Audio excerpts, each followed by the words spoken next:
अगर पति या पत्नी में से मेंटेनेंस केस या डाइवोर्स केस में कोई कोर्ट की तारीख पे नहीं जाता है तो ज़्यादा से ज़्यादा नुकसान क्या हो सकता है। जी हाँ, मैं बात कर रहा हूँ मेंटेनेंस केस की और डाइवोर्स केस की, मतलब दोनों केस सिविल केस होते हैं। तो इस वजह से आपको वीडियो एंड तक जरूर देख लेना है।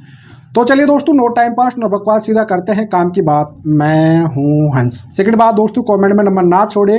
अगर आप मुझसे ही बात करना चाहते हो, डिस्कशन पूरी डिटेल होती है, अपॉइंटमेंट बुक करके आप बात कर सकते हैं। देखिए दोस्तों, बाय चांस पत्नी ने मेंटेनेंस का केस किया, पति ने नोटिस तामील कर लिया, मतलब पति नोटिस को रिसीव कर लिया है, लेकिन कोर्ट की तारीख पे नहीं जा रहा है। तो भैया आपने नोटिस तामील कर लिया, पत्नी ने जो भी पिटीशन लगाई है उसके आधार पे एक्सपायर्टी ऑर्डर पास कर देगा, मतलब मेंटेनेंस आपको देना पड़ेगा। कोर्ट अपना एक्सपायर्टी एक तरफा सुनवाई करके मेंटेनेंस बना देगा।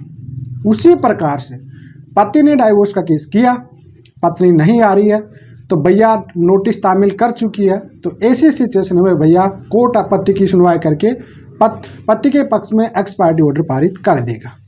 मतलब जो भी सिविल मैटर होता पति पत्नी का, जैसे फॉर एग्जांपल में मेंटेनेंस का केस, डाइवोर्स का केस, अगर तामील नोटिस लेने के बाद कोई भी पार्टनर नहीं आ रहा, मतलब हस्बैंड नहीं आ रहा है, वाइफ नहीं आ रही है, तो एक्सपायर्टी ऑर्डर पारित कर दिया जाएगा।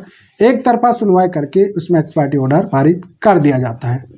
आपको बार बार इस चीज़ की डाउट भी रहता है, बार बार कई सवाल आते भी रहती है। तो मेंटेनेंस केस में या फिर तलाक केस में अगर पति या पत्नी कोई नहीं आता है तो भैया 1 या 2 या 3 डेट तक आपको चांस मिलता है। हाजिरीनामा आप लगा सकते हो, आपके पास कोई वजह हो सकती है, कोर्ट को लगता है, लेकिन उसके बाद भी आप नहीं आ रहे हो तो फिर एक्सपायर्टी हो जाता है। फिर इसकी रिस्पॉन्सिबिलिटी जिम्मेदार आप होंगे, फिर हाई कोर्ट जा सकते हो, अपील में जा सकते हो, आपका रिवीजन करा सकते हो, रीजन बता सकते हो, कई मामले होते हैं, वो आपको खुद को करना पड़ेगा। ये जमीला आपके लिए खुद के लिए होता है।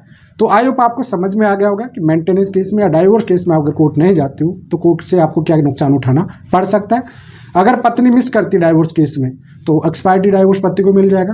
अगर पति मिस करता है मेंटेनेंस केस को तो एक्सपायर्टी ऑर्डर मेंटेनेंस में पत्नी को मिल जाएगा। कुल मिलाकर आपका डाउट इसमें सिंपल भाषा में इस छोटे से वीडियो मैंने क्लियर कर दिया होगा।